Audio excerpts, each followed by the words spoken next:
Hi, this is Dr.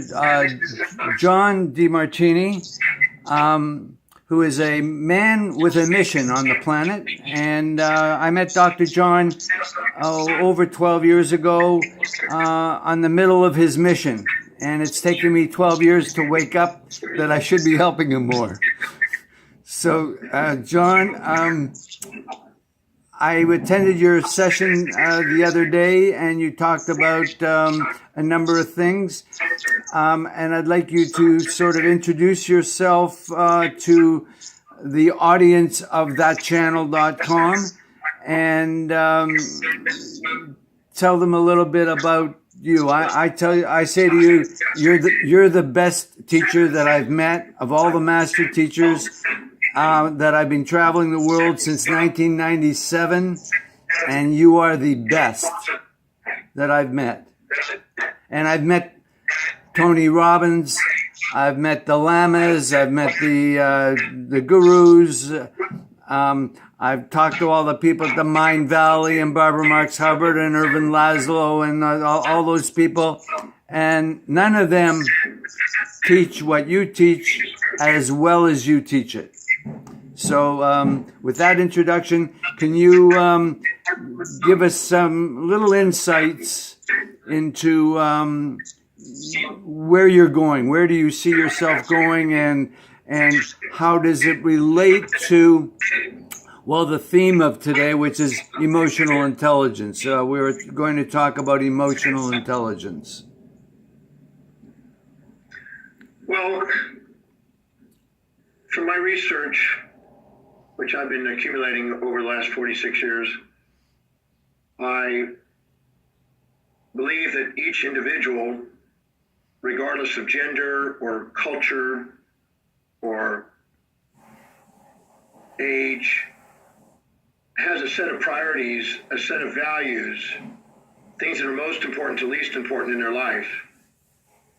And that whatever's highest on that list of values at any moment in time, they're intrinsically driven and desire and called to fulfill.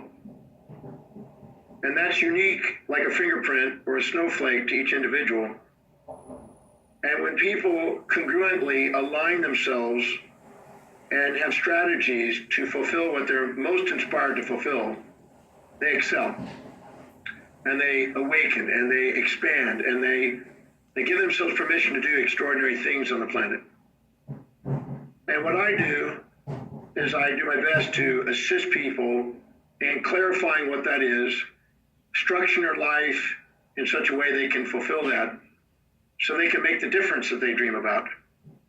And I've been doing that for many years. I mean, since the 70s. So this is what I love doing. I full-time travel around the world. I full-time research and write, and I teach pretty well every day.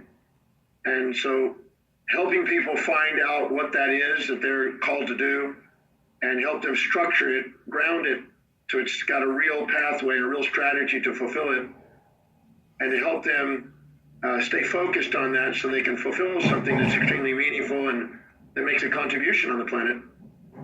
That's what inspires me and juices me up. So I do it every day. It's what my life is dedicated to. My mission is to help people realize the magnificence of the universe and the world and themselves, and make a contribution that's adding to the magnificence. Okay, well, that's in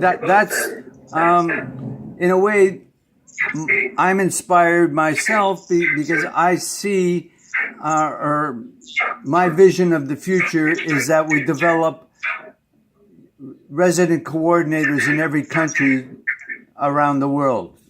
And I see the UN is going backwards in the way they're structured, and I see that every United Nations coordinator ought to go through your training, which you call it the breakthrough experience, and it's a 2-day intensive. Is that how you define it? Well, I've been teaching for nearly 30 years a particular program called the Breakthrough Experience that assists people in clarifying what it is that their life is demonstrating is truly important to them, and to structure and prioritize their life in such a way that they can do the things that are most important and meaningful, learn the art of delegating things to other people that are inspired to do the things that they need to do, but not that person doing it, and allow them to master their life. I believe that people here are to wake up their natural born genius, to make a contribution economically and business-wise, to be able to have themselves not a slave economically, but to become master of service and economics, to be able to have relationships that are meaningful and loving and inspired, build families of that, to have social contribution and to make the difference socially, to have a vital, energized and beautiful expressed body, and to be inspired by a cause and a mission that they want to dedicate their life to.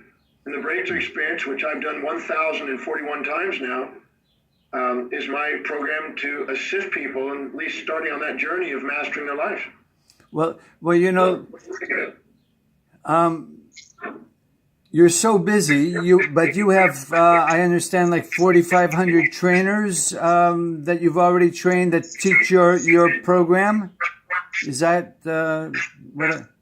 Well, they don't all teach the Breakthrough Experience, but they are teaching some of the methods that can help people deal with conflict resolution, help them dissolve emotional challenges and baggage that they're carrying around, and help them to clarify and inspire their lives and to live congruently. But yeah, we have 4,500 about method facilitators, martini method facilitators that are out there working in all different aspects of society. Some are in business, some are in economics, some are in government, some are in health, some are in sports. There are different areas: healthcare, relationships, education. But they're applying the principles and methodologies that I've coordinated and developed that are assisting people and helping them solve problems that they face in the world. I've been dedicated to trying to find solutions for humanity, I call it. When people have challenges, I try to find a solution. How do we solve that? How do we do it where people can empower their own life to solve their problems? So, yeah, I've been training people for about 29 years on that, helping people do that. Yeah, well, it's fantastic what you're doing. And you know, yesterday I was talking with Startups Canada, which is a government-designed organization that is looking to develop startups. And I asked them if do you do anything with emotional intelligence or conflict resolution or global standards for social responsibility. And their answer was no. So I said to them, you know, like, I think at where you guys are, you guys should all of the people that come through Startups Canada should receive your training. All people in governments that are looking to make governments work more effectively, they should go through your trainings. The problem I see is there's only one John DeMartini. I mean, and you're already working 300 days a year. And I know you're just squeezing this interview in between when you're on a 10-day session. If I were able to make an arrangement with our government to say, yeah, we should do this, we can't get any time with you. You know, like we can get these little half-minute splits. So do I have to organize people to go where you're going to be? So I need to get your schedule, and we'll get people to go to where you're going to be? Because it depends. I travel full time around the world, as you probably know, and I'm in many cities. I'm here for tomorrow. I go off to Australia. I think I've been in 17 countries in the last 6 weeks now. Awesome. And I do a lot of traveling, but if I know in advance, I can organize and coordinate being at different locations. But sometimes I'm pre-scheduled for months in advance. So I in those cases, if there's urgency, we have to do meetings on Skype, or we have to rendezvous or have to quickly do a flight in and flight out or these kind of things. It depends on the situation and the timing. But I dedicate my life to traveling the world and sharing the principles and teachings. And so I do that full time. That's what I do. But if we coordinate something, the gentleman that you were at that was in from Trinidad, I think you met possibly when you were there in Toronto. He's running for prime minister, I think, in the future. But he's having me come in December because I have a 2-day window in December that I can get into that country in between New York and South Africa. Amazing. So he's organizing where I slip through there and then quickly go back to Miami and then quickly off to South Africa. So he's coordinating that now for December. So it's just a matter of coordinating things. But today on Skype, we can get a lot done. So I'm grateful for our interactive media on Zoom and Skype and these other webinar formats. Yeah, this was really just an experiment for me to see how we might work together. And I wanted you to meet Rodine Stein, who's active in Canada in she's not in emotional intelligence, and I'm trying to inspire her to get involved with you. To collaborate on how emotional intelligence might be designed to fit into the artificial intelligence models that they're developing. Because I think some thought needs to go into the artificial intelligence using the emotional constructs that you've discovered the efficiencies of how to approach emotional intelligence. I mean, there's many people that talk about it. I think that's wise. I think that's inevitable because they will be confronted by the need for that as far as the interface of human beings and robotics. For whatever it is, I was contacted the other day by a lovely lady named Beloved who is in New York. And you know that wheel that you gave me? Yes. Your car, the wheel. It's the co-creation. I'm assuming you know that they're using it with the United Nations. They're using it because I saw it on her. She had it on all her paperwork. The thing that you created. Did she have it with a different color scheme or my color scheme? I think it was your color scheme. It was actually somehow you've influenced somebody who's got a copy of that's now using it because. Well, I did send it out. I did try and explain to people that the one that the other masters were using wasn't holistic in design. The one that Barbara Marx Hubbard designed, she's using all the 12 sectors, but she's not using the same color scheme.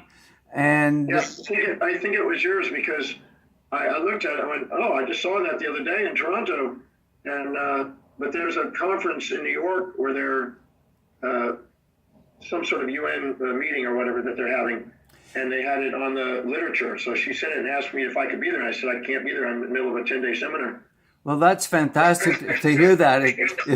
It makes me feel like I'm having an effect somewhere. Yeah. Skipping over that, or maybe we shouldn't skip over that. I guess I'm struggling. I got so many thoughts going through my mind. How do you stay in touch with your network? Is it possible that your network can receive information through that channel or some other channel if we can't get that channel to be more effective, but that we can deliver your information through an internet delivery, community television structure?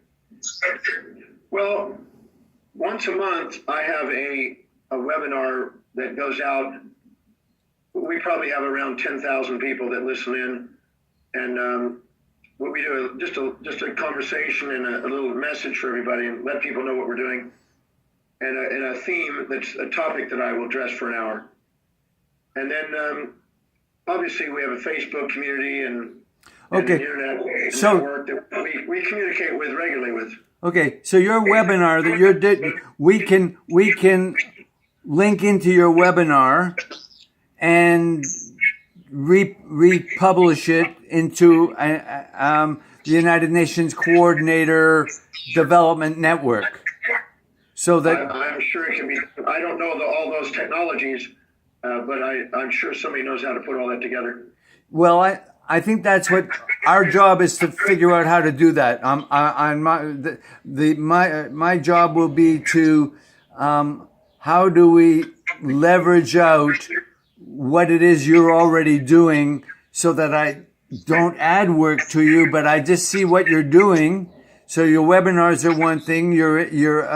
Another one is your events. So we can put on our site your different events in the upcoming. So if someone is traveling to Trinidad, they can be part of that experience.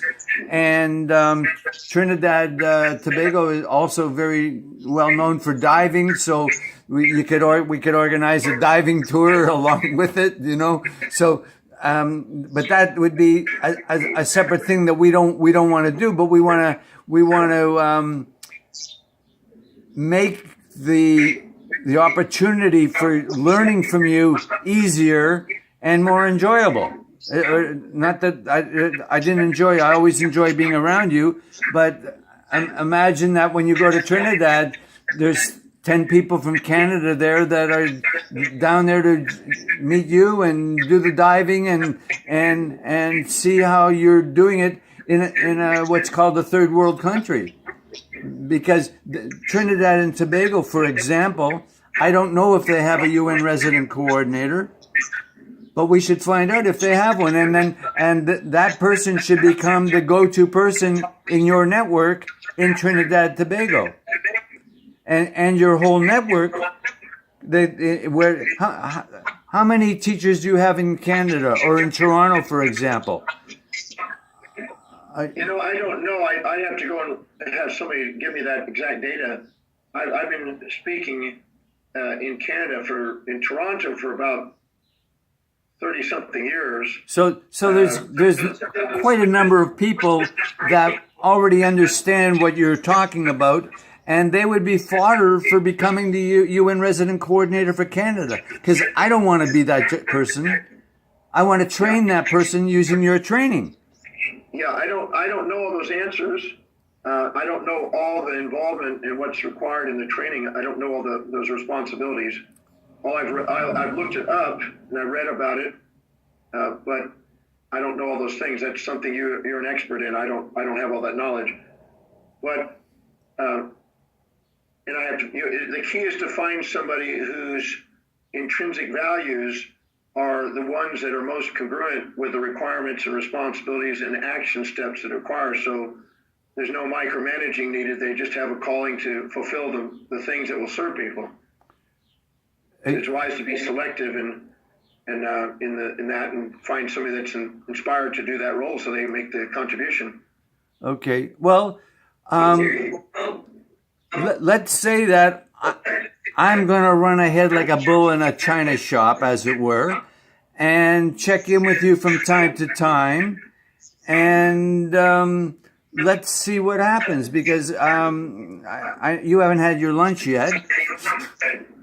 And I know you got to go on in another half hour. So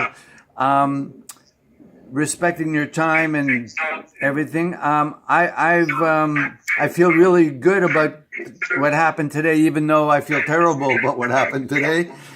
But on balance, this is a big win.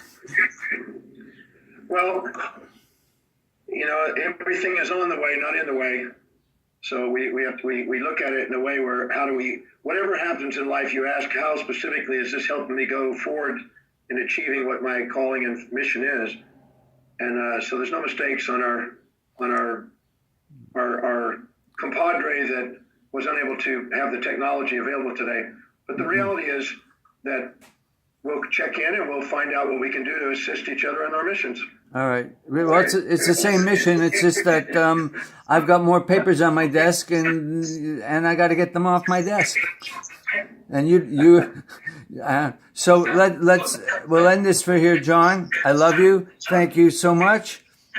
And could you email me the people in New York that are using the wheel that we reshaped, as it were? Yeah, let me see if I can find her real quick while we're on. Hold on one second. I'm going to have to go back to Beloved.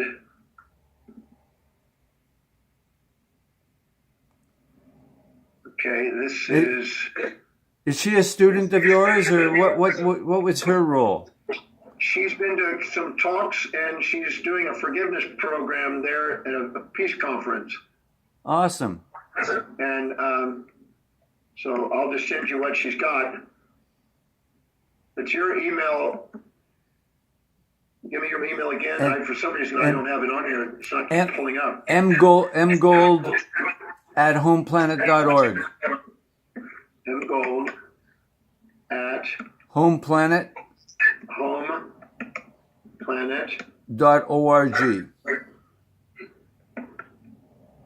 .org. So I've got M Gold, capital M Gold, little M Gold, doesn't matter. It's small. At home dot planet? No. Home Planet, one word. .com. .org. .org. Okay. I'm sending it that way. And let's see, if you don't get this, let me know, and I'll try to find another way to do it. But I have mgold at homeplanet.org, and I have all the attachments she sent, which has the invitations and details. And on there, I believe one of them had your circle. Okay, fantastic. So I appreciate that, and I appreciate you, and we'll keep the dialogue going. And my next objective is to try and bridge a conversation between yourself, and Rodine Stein. And that's my on me. So that's great. I look forward to meeting her. Okay, and we'll talk again soon, I hope. Yep. Okay. Thank you. All right. Thanks, John. God bless. Thank you. Bye. Bye.